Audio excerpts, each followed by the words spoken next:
Bem-vinda, bem-vindo ao BTC Journal, seu programa de notícias de negócios comentadas, analisadas pela equipe da BTC. Meu nome é Gustavo Habib, eu sou instrutor de comunicação e negociação, e no episódio de hoje, dia 15 de dezembro de 2023, falaremos sobre Magalu entrando em cloud e a competição firme aí, forte nesse modelo de negócio. Vamos falar sobre GPA, Grupo Pão de Açúcar, e a estratégia do Minuto Pão. Também vamos comentar sobre resultados e a nova estratégia do Madeiro. E, por fim, na nossa discussão do Journal de hoje, vamos falar sobre a privatização da Sabesp. E para me acompanhar aqui nesses temas, nessas discussões e análises, eu estou com o nosso instrutor de finanças e modelagem, Guilherme Goraeb. Gui, bem-vindo de volta ao BTC Journal. Fala, Habib. Olá, ouvintes, espectadores. Um prazer estar aqui com vocês mais uma vez. Reta final do ano, hein, Habib? Já tô, assim, quase com um pezinho na praia aqui em Floripa, porque aproveitar que tá calor por aqui, viu? Pô, muito bom. Infelizmente, eu ainda não consigo sentar numa espreguiçadeira e tomar um sol na beira do Rio Pinheiros. Mas quem sabe um dia a gente consegue fazer isso, na verdade. Aí eu me sinto um pouquinho mais próximo de você aí, que vai estar na praia, hein, Gui? Mas sim, fim de ano chegando. A gente terminou as turmas do General Business Program desse semestre essa semana. Então, eu queria agradecer demais o pessoal lá da turma 111 do GBP, onde eu pude trabalhar resolução de problemas. Então, a gente fez uma série de modelos, análises. É uma disciplina bastante avançada que o pessoal desenvolve aí problemas bem complexos. Então, um abraço aí para a turma 111 e para as demais turmas. E se você quiser participar das próximas turmas do General Business Program no primeiro semestre de 2024, já acompanhe o link aqui na descrição, seja do vídeo, do episódio, enfim, entra no nosso site btcompany.com.br e não perde tempo. Realiza lá a sua inscrição, entre em contato com a gente se tiver alguma dúvida e tal, e aproveita o desconto de inscrições antecipadas para já estar junto com a gente no próximo semestre, lá no General Business Program. A gente tem outros cursos também com inscrições abertas, como Strategy and Finance, nosso curso voltado para líderes, gestores, pessoas que estão muito próximos ou responsáveis pela tomada de decisão da empresa, podem também se inscrever através do link que está por aqui. Bom, vamos começar já com a primeira notícia. E essa daqui eu peguei do Neofeed. E eu queria que o Gui me ajudasse aqui, analisando um pouco esse mercado e a movimentação dessa empresa. Magalu põe a cabeça na nuvem e, apesar de negar, vai enfrentar AWS, Google e Microsoft. Trocadilho adequado aqui do pessoal do Neofeed, parabéns novamente, mas eu queria, Gui, que você me ajudasse a entender um pouco melhor dessa motivação da Magalu em entrar no mercado bem diferente do varejo e-commerce, que é o mercado que ela está tão acostumada. Né, o feed, mais uma vez, não decepciona, né, cara? O pessoal lá deve ter um curso de trocadilho. Sempre comparecem aí. Muito bom. Bom, acho que vale a gente olhar um pouquinho sobre o que o Magalu tem feito ultimamente, né? Eles divulgaram o resultado do terceiro tri não faz tanto tempo assim, e vale lembrar que não tinha sido lá essas coisas, né? Teve crescimento nas vendas, muito impulsionada pelo crescimento do online, em especial do marketplace, ou seja, venda de terceiro. Isso não contribui muito com a receita, né? Não tanto quanto a venda deles. Então, acabou que a receita caiu um pouquinho quando a gente compara com o terceiro tri de 2022. E aí, para coroar, teve aquela cereja do bolo, que foi o impacto negativo no patrimônio líquido em 830 milhões por um pequeno ajuste contábil, né, por conta de algumas inconsistências. Bom, aí quando a gente olha o varejo, né, o Magalu não está sozinho, né, tem várias outras empresas que têm passado por algumas dificuldades aqui no Brasil. Talvez a gente possa destacar aqui a exceção, empresa que a gente comentou semana passada, o Mercado Livre, que tem conseguido ganhar muito market share, que tem conseguido entregar um resultado bem forte nos últimos anos. Bom, varejo não está funcionando tão bem. Será que faz sentido entrar no mercado de cloud? A matéria comenta aqui sobre um estudo da McKinsey, onde eles colocam que a computação em nuvem movimentou no Brasil, em 2022, 38 bilhões de reais, e que esse número pode chegar a mais de 90 bilhões em 2025. Eu fui lá e fiz uma pesquisa rápida aqui para olhar o tamanho desse mercado no mundo. Achei um estudo da Grandview Research que avaliou o mercado de computação em nuvem no ano passado em 484 bilhões de dólares. E que eles projetam um CAGR, né, uma taxa anual de crescimento de 14% ao ano até 2030. Então, assim, é um mercado gigante, um mercado que está crescendo bastante, um mercado que tem boas margens. Quem que atua nesse mercado, né? Três pequenas empresas, né? Três startups aí do Vale do Silício, que juntas possuem um valor de mercado de quase 6 com T de tatu, 6 trilhões de dólares. São elas a Microsoft, o Google e a Amazon. E aí eu estava lendo essa matéria e confesso que me veio que é muito mais comum a gente ver o contrário, né? A gente vê a Amazon anunciando que vai entrar no mercado de alguém, que vai entrar num novo mercado, e aí as ações das empresas daquele mercado sofrem, né? O pessoal fala, putz, a Amazon vai vir, eles vão vir com um caminhão de dinheiro, vão aqui abaixar os preços, vão dominar o mercado, a gente está ferrado, né? É mais comum a gente ver isso do que o contrário, né? Alguém como o Magalu ia lá e fala, vou entrar no mercado da Amazon, né? Tanto que eles não falaram bem assim, eles deram assim, não, a gente vai comer pelas beiradas, o negócio vai dar certo, e tal. Mas não sei não, viu? Não sei se é coragem isso ou é falta de juízo, viu? Bom, segundo o Frederico Trajano, CEO do Magalu, o plano é oferecer um serviço complementar ao que existe hoje, focado nos pequenos e médios negócios brasileiros, trazendo um preço mais competitivo e real, né? Como esses serviços são globais, o AWS da Amazon, Google Cloud Platform e o Azure da Microsoft, eles são cotados em dólar, né? Você contrata eles em dólar, então você acaba ficando exposto à variação do dólar. Então, o Fred aqui está dizendo, bom, quem fechar com a gente vai estar fechando em real, não vai ter esse problema de exposição. Ele ainda falou do viralatismo, né? E perguntou por que que o Brasil tem que ser só o país do agro, né? E nesse ponto aqui eu concordo com o Fred, tá? Eu acho que o Brasil tem excelentes cabeças, é plenamente capaz de produzir e exportar ciência e tecnologia. Eu mesmo tenho trabalhado com isso nos últimos, especialmente nos últimos anos e no último ano, né? Mas entre isso e entrar para bater de frente com Amazon e Google, acho que tem um gap aí, né? Tem uma distância. Eu também consigo entender o ponto dele, a estratégia de diversificação, né? Outros players do varejo fizeram isso com sucesso, né? O próprio Mercado Livre com o Mercado Pago e a Amazon com a AWS. É exatamente o mesmo movimento que ele está fazendo aqui, né? O varejista entrando no mercado de cloud, talvez com 15 anos de atraso em relação à Amazon. Será que esse movimento ele vai conseguir criar uma empresa efetivamente competitiva no espaço brasileiro? É difícil a gente prever, mas eu não apostaria nisso, tá? Na minha experiência, e eu vivenciei muito contexto de startup nos últimos 10 anos, né? Empresas que geralmente estão muito preocupadas com o controle de custo. Eu imagino que isso seja verdade para todo mundo, né? Cloud, muitas vezes, é um custo relevante na empresa e elas buscam alternativas para baratear esse custo. E o que que as incumbentes fazem? Bom, primeiro, elas já estão competindo por custo, elas já estão trabalhando com margens, né, mais reduzidas, estão concorrendo entre si grandes empresas, e elas oferecem descontos para atrair os clientes.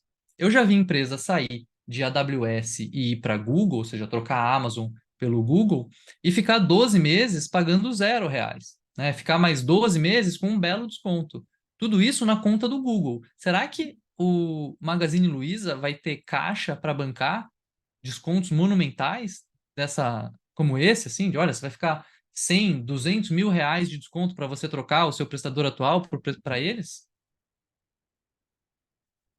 Eu acho que vai ser difícil, tá? Conseguir atrair clientes tendo A, uma precificação atrativa, né?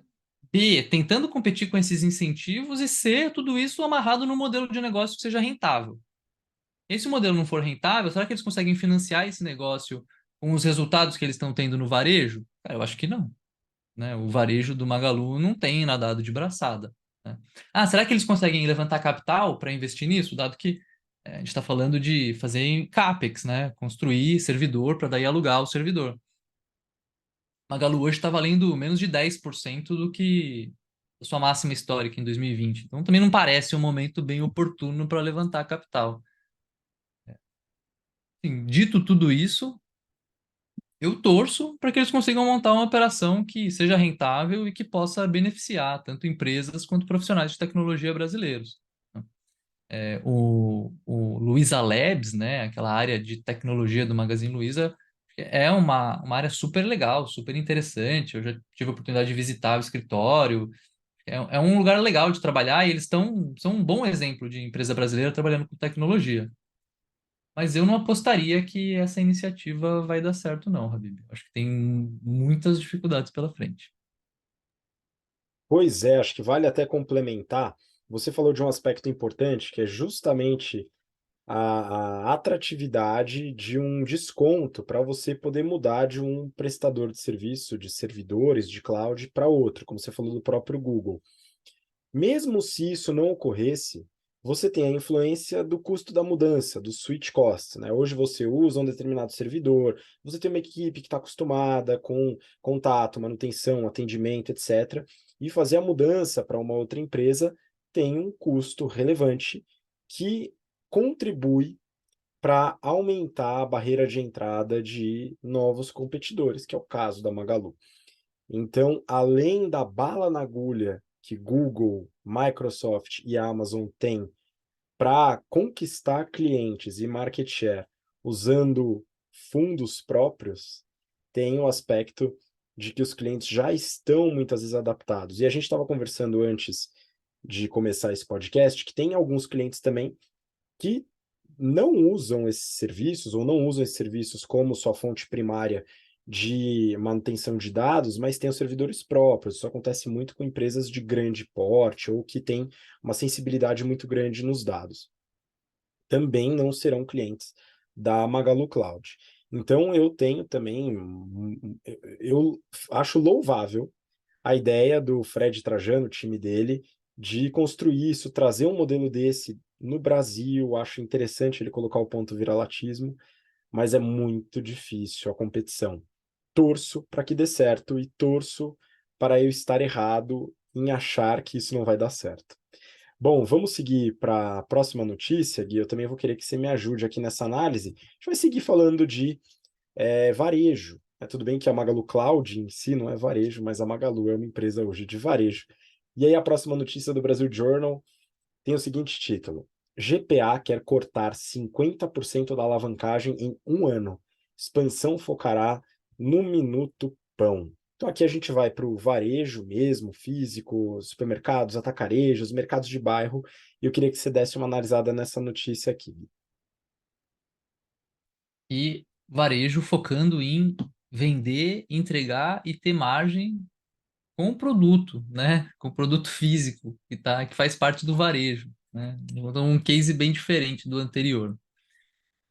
Bom, também vou dar um pouquinho de contexto, né? No final de outubro, comecinho de novembro, o GPA divulgou o resultado do terceiro tri e teve várias métricas bem interessantes, né? A receita aumentando 10%, same-store sales crescendo 6,6%, market share avançando 0,6 pontos percentuais, margem bruta e margem EBITDA crescendo mais de um ponto percentual, teve melhora na geração de caixa, teve redução da dívida líquida, um belo resultado.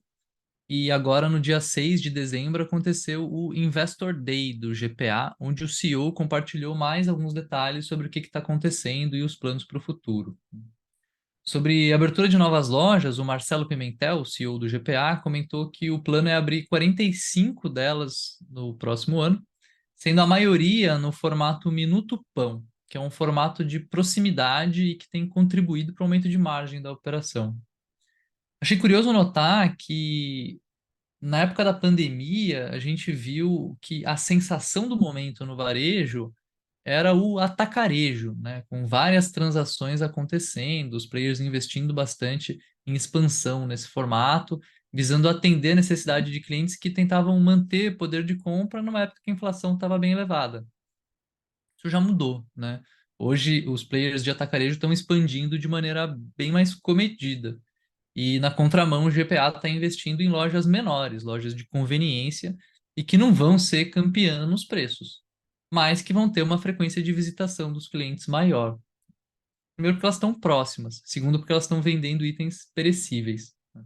E esse tem sido o foco do GPA, pelo menos desde abril de 2022. De lá para cá, eles abriram 132 lojas, sendo que 90 foram no formato Minuto Pão de Açúcar. Minuto Pão, né? Desculpa. E nessas lojas menores, é fundamental ter uma boa gestão do sortimento, né? Ainda mais relevante. Eles têm conseguido fazer isso bem, reduziram o sortimento em 12%, eliminando produtos de baixo giro, e isso possibilitou a empresa reduzir o prazo médio de estocagem em 9 dias. A gente acabou de ter aula de Business Model, você comentou que o curso do GBP acabou agora, né? E eu passei por esse conceito com alguns alunos, a gente viu como gera um impacto positivo no negócio você reduzir. Aqui ele está reduzindo o ciclo de conversão de caixa e, por consequência, o working capital, né, o capital de giro necessário para a operação. Algo fundamental para o GPA nesse momento que eles estão não só expandindo o negócio através de novas lojas, como eles também querem reduzir o endividamento. Bom, sortimento das lojas é bom, o preço não é tão bom, o que que o cliente vai fazer lá? Vai comprar perecíveis, né? Esse era um dos objetivos do GPA, inclusive, aumentar o volume de perecíveis. Eles têm conseguido fazer isso. A representatividade desse segmento saiu de 45% das vendas em abril de 22 para mais da metade hoje. Outra decisão estratégica que, sem dúvida, gera um grande impacto na gestão operacional e logística das lojas foi a descentralização do estoque das vendas online. Então, a operação do James Delivery foi encerrada, os 5 centros de distribuição foram fechados e todas as entregas do e-commerce agora passam a ser feitas a partir das lojas, modelo que eles chamam aqui de Shipping from Store. Com isso, a operação passou a ser rentável. O e-commerce, que representa 12% das vendas, conseguiu reverter a margem EBITDA que estava em menos 6% no ano passado, ou seja, dando prejuízo, para cerca de 6% positivo esse ano. Segundo o CEO, a decisão de fechar os centros logísticos impactou positivamente o resultado, não só pela economia com o aluguel, mas também porque as lojas estão mais próximas do consumidor final. Então, o custo logístico também diminuiu. Olhando esses argumentos aqui, essa análise do CEO, parece óbvio fazer isso, né? E você pergunta assim, olhando em retrospecto, né? Por que não fizeram isso antes? Se eu não me engano, até a Magalu já tem um tempo que usa a loja, o estoque de loja integrado com o estoque do e-commerce para facilitar ali as entregas.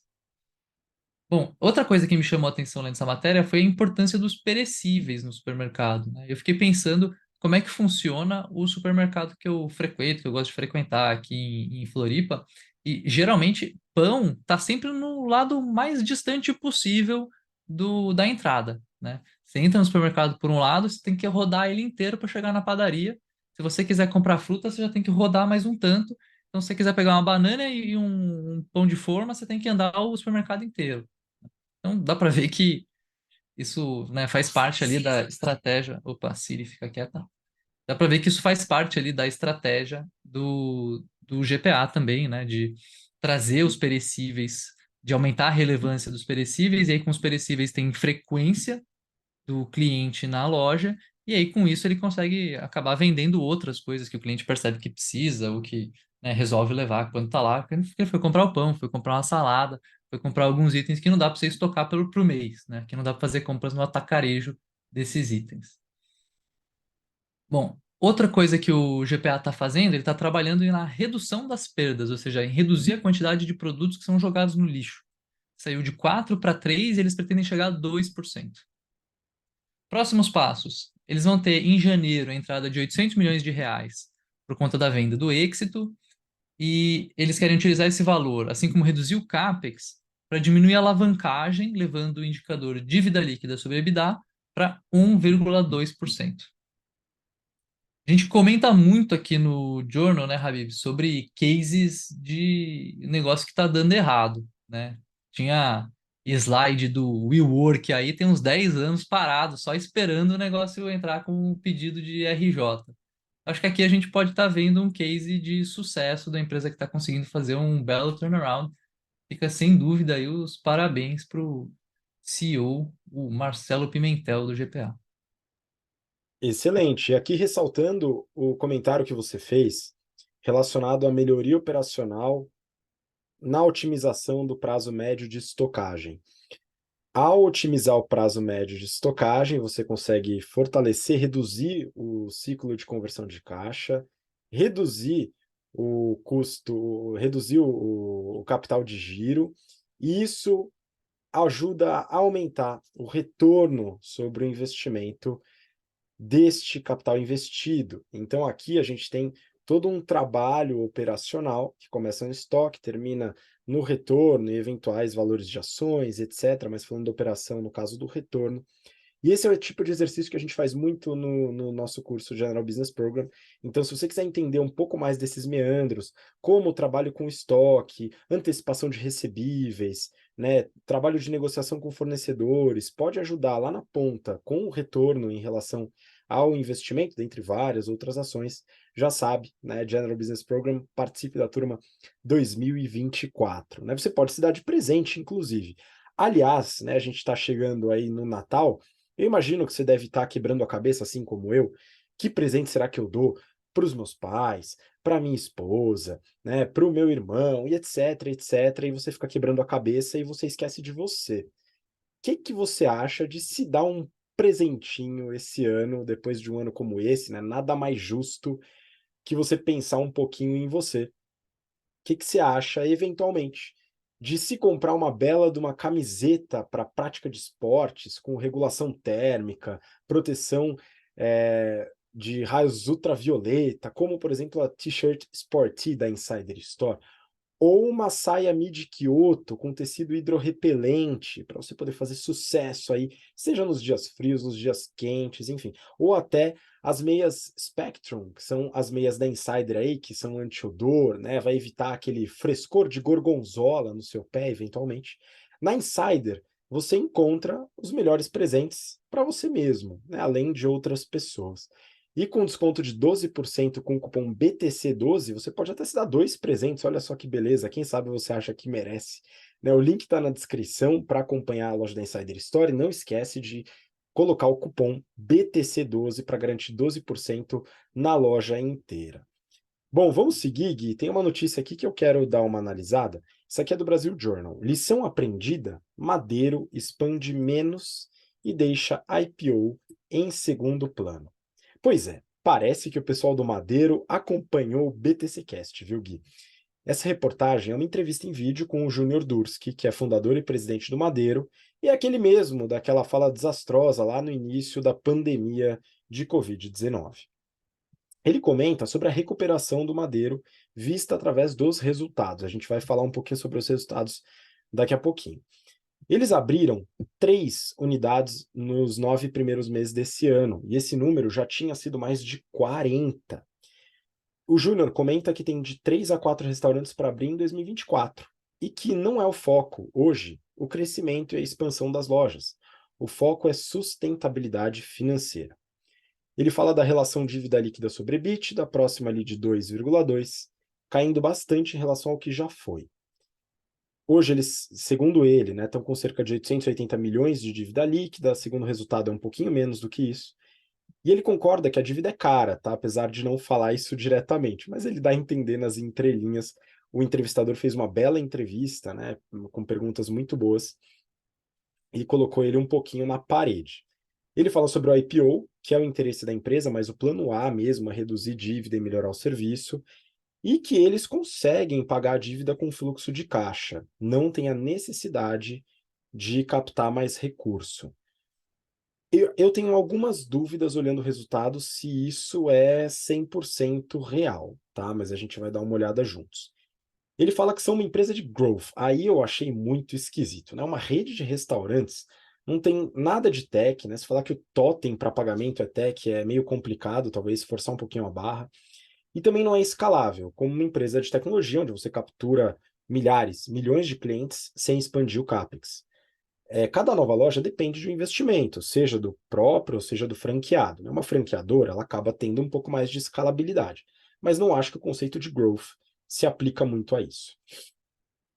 Isso também não está de acordo com a estratégia que ele mesmo falou, que é de expansão lenta para ajustar a operação. Então, acho que eles estão, na prática, fazendo o correto, mas essa fala ficou um pouquinho fora de contexto.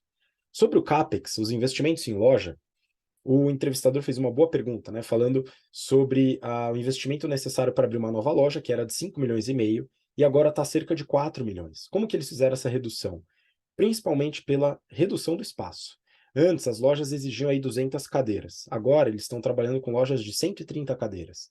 Também reduziram, muitas vezes, o investimento em equipamentos, trazendo equipamentos mais baratos, tentando ao máximo manter a qualidade. E o Júnior falou que eles estão começando a avaliar o ROIC do investimento. Olha só, alguém do GBP já está ajudando eles. Como o Gui comentou na última notícia, falando do GPA, o prazo médio de estocagem, no fim da cadeia pode ajudar no ROIC, e aqui eles estão analisando o ROIC. Tem outras coisas que contribuem para o ROIC, e você pode ver isso lá no curso. Tá? Vamos falar um pouco dos financials, né? O Madeiro, nos 9 meses de 2023, teve uma receita de 1,2, mais ou menos, bi de reais, contra 1,06, um aumento de 16%. O Madeira Steakhouse é mais de 50%, 51% dessa receita, e teve um aumento nas mesmas lojas, same store sales, de 10,4%, ou seja, um resultado muito bom. O Madeiro Container aumentou 20% no total, sendo nas mesmas lojas 8,6%. Também bom.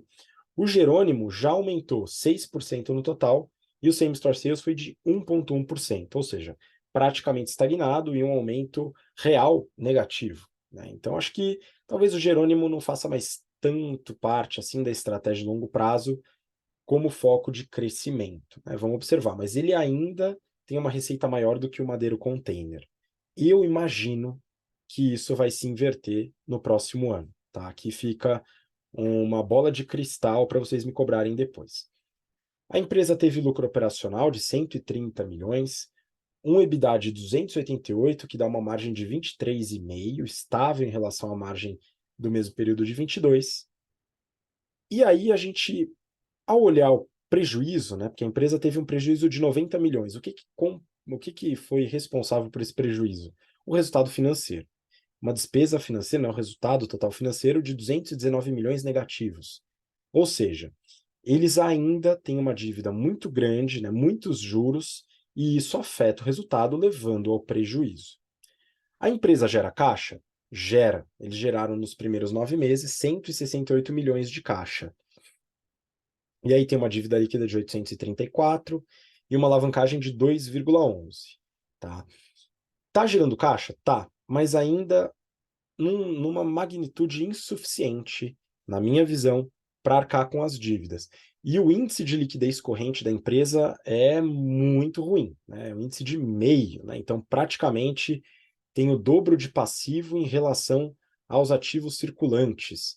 Isso é temerário, né? Porém, a empresa está fazendo a lição de casa, diminuindo o crescimento para arrumar a casa, reestruturou e reduziu a dívida, fortaleceu a operação e está focando no que é mais importante. Eu acho que as cutucadas aqui deram certo, né? Ainda bem, eu gosto, particularmente eu gosto do sanduíche que eles produzem.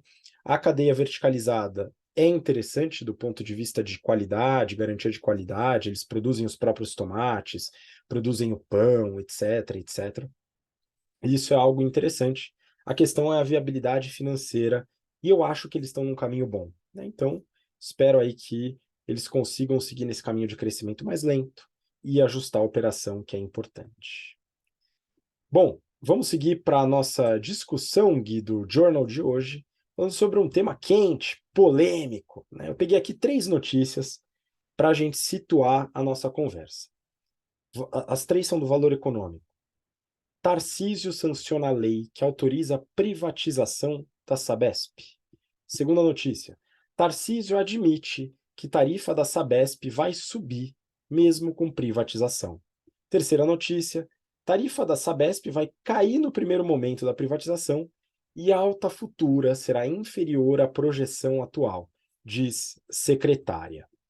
Gui, vamos lá, entrar nesses meandros aqui dessa discussão que tomou parte do noticiário essa semana, junto com outra polêmica né, relacionada ao mundo fitness, o qual não discutiremos nesse episódio. Se você quer que a gente discuta as polêmicas do mundo fitness ou do mundo das drogas ilícitas, comenta aí no YouTube ou manda um comentário para a gente no Spotify, né, mas não está na pauta de hoje, a gente vai falar sobre outra polêmica, a privatização ou desestatização da Sabesp. Então, eu queria que você começasse, Gui, dando alusão aí às notícias e colocando seus temperos. Bom, Ravi, parece que não é todo mundo que toma uma aguinha só e come uma banana de pré-treino, né? Tem um pessoal tomando coisa mais pesada aí. Mas vamos falar da Sabesp, vamos falar de água, né? De aguinha aqui, a Sabesp. Então, enfim, qual que é? Vamos dar um pouco de contexto aí de o que está rolando. Então, a Assembleia Legislativa de São Paulo aprovou um projeto de lei.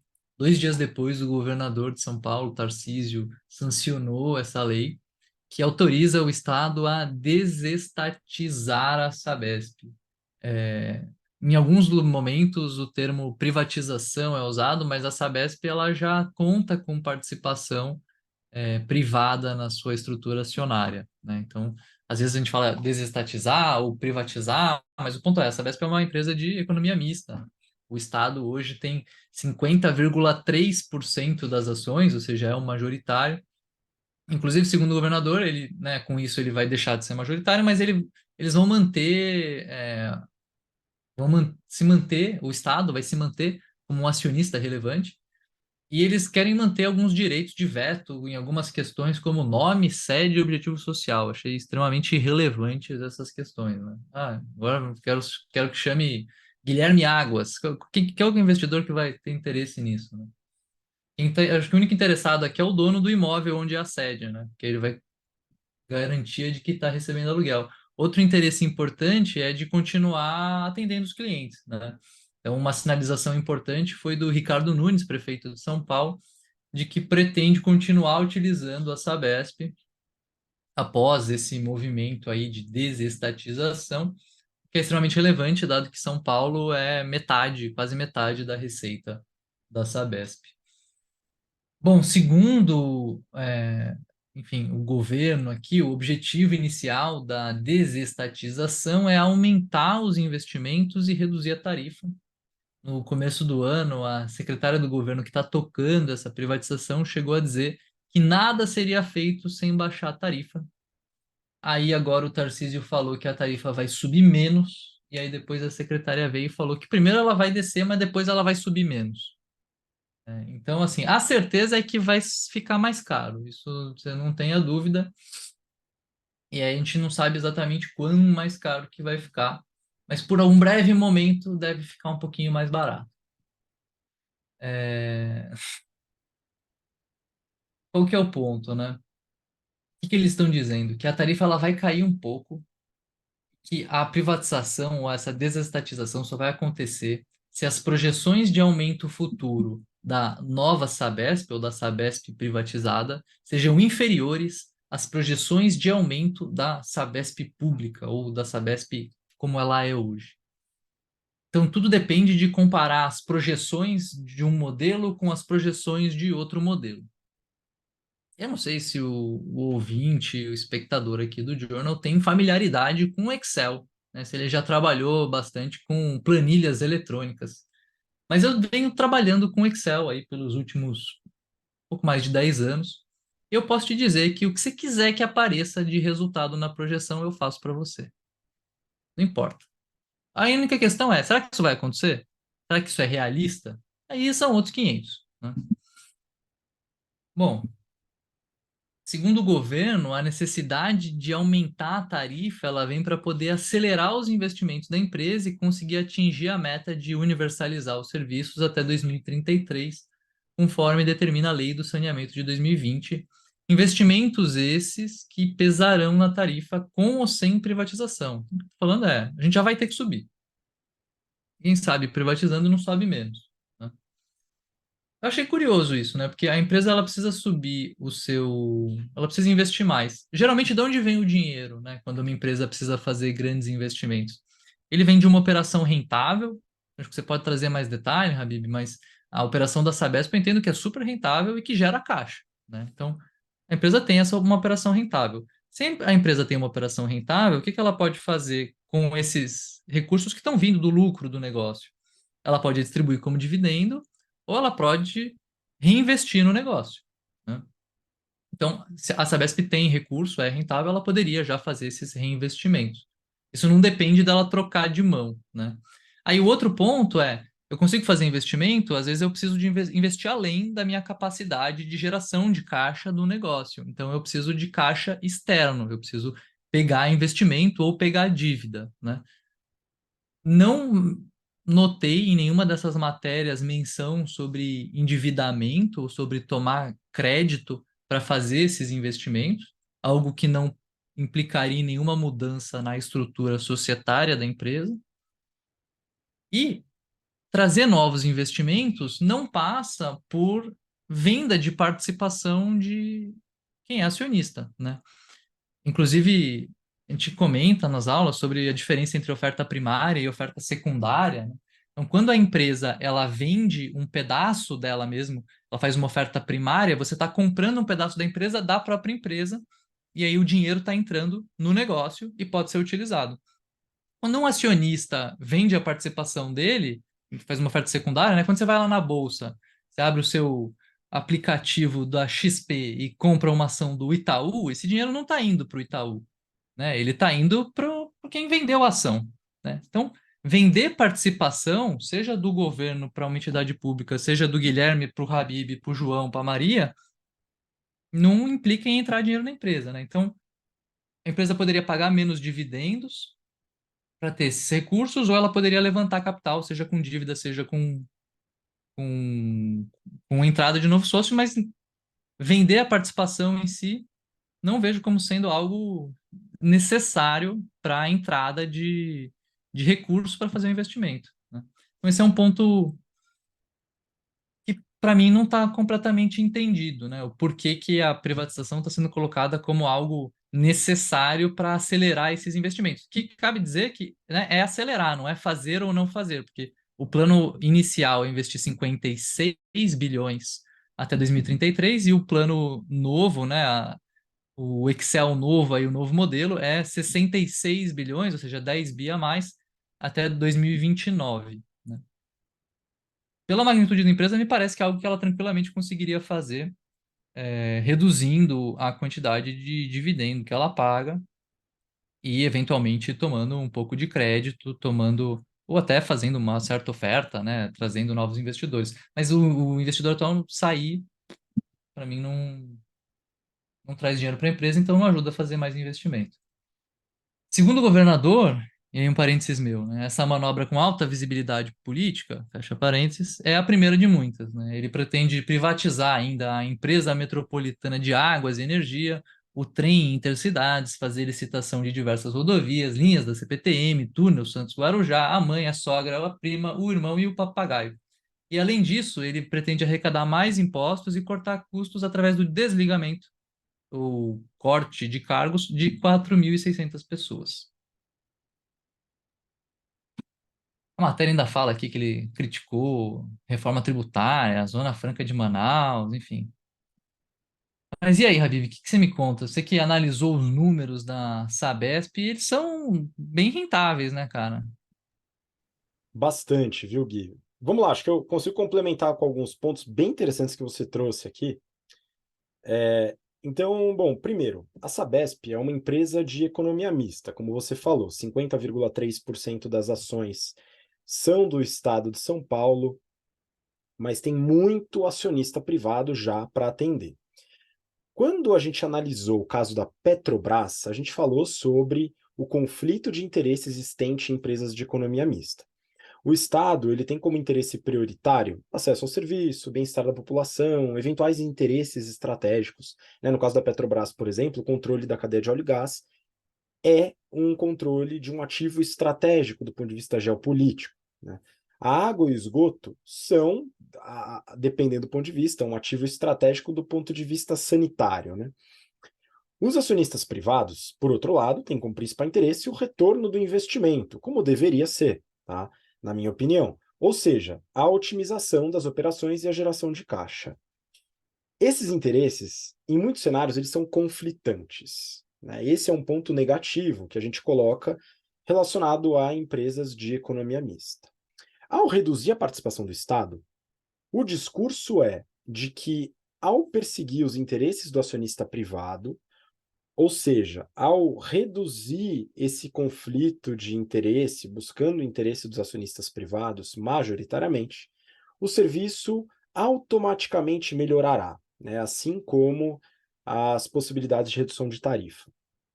Esse é um discurso bem recorrente, mas que carece de evidências um pouco mais consistentes. A gente tem casos de empresas que foram privatizadas e tiveram melhorias nos serviços, enquanto outras tiveram problemas adicionais. Particularmente, eu não acho um bom argumento pró-privatização a ideia de que o evento em si já vai ser responsável por um aumento de eficiência. O que poderia ser incluído aqui? É uma cláusula num contrato, colocando, por exemplo, a facilidade da reestatização em caso de insucesso nesse âmbito. Então, né, como diz aquele famoso autor dos livros Cisne Negro, né, enfim, Antifrágil, Nassim Taleb, né, é você colocar o seu na reta, literalmente, né? Então, colocando uma cláusula facilitando a restatização se alguns critérios não fossem atendidos, né, como a universalização, a redução do custo da tarifa, dentre outros, né? Eu não li o projeto de lei, mas eu desconfio que essa cláusula não está presente, né? E eu particularmente acho que seria interessante ter esse skin in the game, né? Em sequência, né, segundo ponto que eu queria colocar, está na questão do aumento da tarifa. E eu não sei se dá para adiantar, né, que vai subir, que vai cair, mas tem que ser monitorado. Agora, é bastante problemático comparar a variação da taxa pós-privatização com uma eventual taxa hipotética no caso da empresa não ter sido privatizada. É como você falou, a comparação de dois modelos onde no Excel você consegue colocar basicamente aquilo que você quer. Esse tipo de comparação é conhecido como contrafactual. E ele é usado com muita frequência entre economistas e ele é uma forma bastante controversa de analisar as coisas, né? O contrafactual é uma situação hipotética inexistente de um contexto que não ocorreu, basicamente. Então, pensar em como seria caso não tivesse acontecido envolve tantas variáveis não controláveis, né, que perde bastante a qualidade da análise. Então, se chegar a 2024, né, a Sabesp foi privatizada e a taxa subiu 10%, e o governo justificar, falando que se não tivesse privatizado subiria 15%, na boa, desconfia, né? Essa é uma análise ruim, preguiçosa e que permite a alocação de números, como o Gui colocou no seu modelo, a bel prazer, tá? É uma análise bastante ruim. E o que seria uma boa análise? O Gui mesmo já colocou, se eu não me engano, na sua análise, ou a gente conversou antes, agora eu não lembro, né? Fazer uma análise comparativa, não é, Gui? Acho que você não comentou isso agora no programa, né? Uma análise Isso, comparativa acabei entre esquecendo pares, né? aqui no ao vivo, mas vamos pegar aqui o exemplo do varejo que a gente comentou tanto hoje, né? Se eu chego lá, o mercado pago, o mercado livre, cresceu 10%. Isso é bom ou ruim? A análise que a gente que é comum a gente ver é a análise de comparar com o plano, né? Então, ele planejou crescer 8 e aí ele cresceu 10. Então ele foi muito bem. Ou ele planejou crescer 20, cresceu 10, foi muito mal.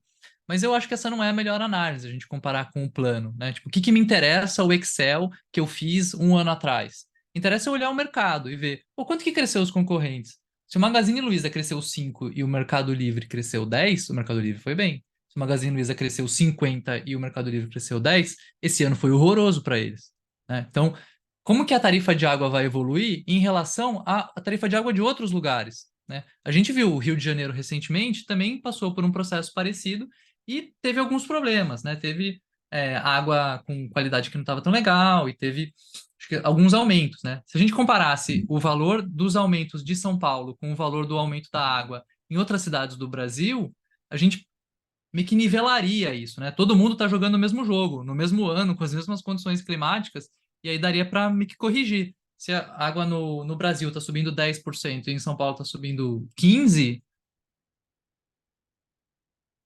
já questionaria isso daí, né? Então, acho que teria comparações mais honestas para fazer do que com a planilha que alguém montou há um tempo atrás, né? Pois é, essa é uma comparação muito mais robusta, né? E é claro que você faz ajustes, comparar São Paulo com Rio de Janeiro, você vai ter alguns ajustes para fazer, mas isso, um bom modelador aí, um bom profissional que faz bom uso de business modeling, que é um dos temas que a gente dá muita importância aqui na BTC, sabe fazer. Outra análise que pode ser feita, também robusta, né, com alguns outros interesses e tal, é uma análise histórica. Então, ao longo do tempo, a Sabesp, né, nas últimas décadas, teve aumentos assim, assim, assado, né, e você comparar o passado, tem alguns problemas, né, mas é um outro modelo possível, muito melhor do que usar uma situação hipotética inexistente, como é o caso do contrafactual, tá? Então, você consegue trazer mais complexidade, colocando o contexto do clima, a quantidade de investimentos, etc., numa análise histórica, além dessa análise que o Gui comentou. Tem um outro ponto, né? Água e esgoto são monopólios naturais. Não tem como a gente escolher outra empresa para receber o serviço de água e esgoto, né? A gente não tem vários canos em casa e a gente abre aqueles daquela empresa, fecha aqueles daquela empresa, não existe isso, né? Então, a gente não tem outra opção. Eu que estou em São Paulo, né? O Gui está em Santa Catarina. Eu que estou em São Paulo, eu tenho que usar a água da Sabesp, né? A não ser que eu, sei lá, tenha uma casa e fure um poço, se bem que tem legalização também pela Sabesp, enfim. Então, é um monopólio, né? E dessa forma, né, é importante pelo menos ter um bom controle, seja a empresa estatal, seja a empresa privada. Um último ponto é o investimento, né? Então, um dos argumentos, como o Gui bem salientou, é que a privatização vai viabilizar maiores investimentos na empresa, fortalecendo a universalização do serviço e sua qualidade. A gente tem que monitorar. O Gui, como bem salientou, colocou que há dúvidas em relação a da onde virá esse investimento adicional que está lá na planilha, né? Dos 10 bilhões que eles comentaram que seriam investidos adicionalmente aos já previstos 56 bilhões para a universalização do serviço, né? Então, se é uma oferta secundária, não entra dinheiro novo no caixa. Se não vai ter mudança nos dividendos, também dificilmente vai vir daí, né? Então, e aí tem outro ponto. Com a privatização, muitas vezes o interesse maior do acionista é receber dividendo. Então, se você aumentar o payout, se aumentar a distribuição de dividendos, possivelmente vai reduzir a quantidade de investimentos possíveis. Você vai estar reduzindo o lucro retido na empresa para reinvestimento. Esses eram alguns pontos que eu queria trazer, né? Para mostrar que boa parte das análises feitas e divulgadas são muito rasas, né? São bastante mal elaboradas, muito focadas muitas vezes ou em ideologias ou em alguma análise como contrafactual, que é altamente hipotética. Então, a minha sugestão, né, é de vocês cobrarem dos analistas, se você tem um analista de investimentos, ele está começando a tentar te convencer a investir na Sabesp, etc, etc. Acho que vale cobrar uma análise um pouco mais aprofundada, como a gente faz aqui nos cursos da BTC, né? Bom, vamos finalizar falando um pouco sobre os financials da Sabesp. A Sabesp, como tem capital aberto, permite investimento e tal, divulga os resultados trimestralmente. Eu peguei aqui o cômputo dos 9 meses de 23. A empresa teve uma receita de 18,3 bi de reais, né? Um aumento de 13,6% em relação aos 9 meses de 22. Isso também relacionado à parte do projeto de expansão, atendimento a novas áreas, além de tarifas. A margem bruta da empresa se manteve estável em 35,5%. O lucro operacional foi de 4,2 bi e o lucro líquido de 2,3 bi de reais, tá? Isso dá uma margem de 12,8%, é uma margem robusta. É uma empresa altamente lucrativa hoje, né? O que também traz interesse de investidores, né? Acho que esse é um ponto interessante de se comentar.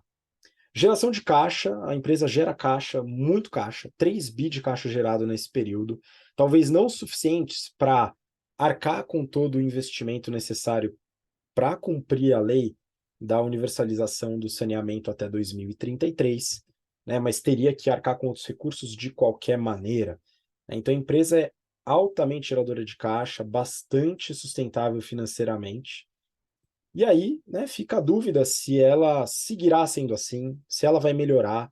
Mas eu acho que é importante a gente fazer uma reflexão, dado que é um serviço de monopólio, e que todo mundo, pelo menos do estado de São Paulo, tem que utilizar, né, a reflexão em relação à tarifa. Acho que esse é um ponto bem relevante. A gente quer que a tarifa seja mantida, né? Não quer aumentos de tarifa para eventualmente melhorar resultados e ter esse valor distribuído através de dividendos. Então, acho que é bem importante a gente ficar em cima, né, entender o que está acontecendo, realizar análises bastante robustas, né, excluir aquelas análises que são muito rasas, que têm argumentos muito frágeis, e poder, né, se inteirar desse assunto bastante importante para a sociedade como um todo. Acho que esses foram os meus pontos, Gui. Se você tiver algum ponto aí para complementar e já mandar seu recado final para a galera. Boa. Eu gostei do exemplo que você deu quando a gente estava conversando aqui sobre o contrafactual, né? Se minha mãe fosse homem, eu teria dois pais.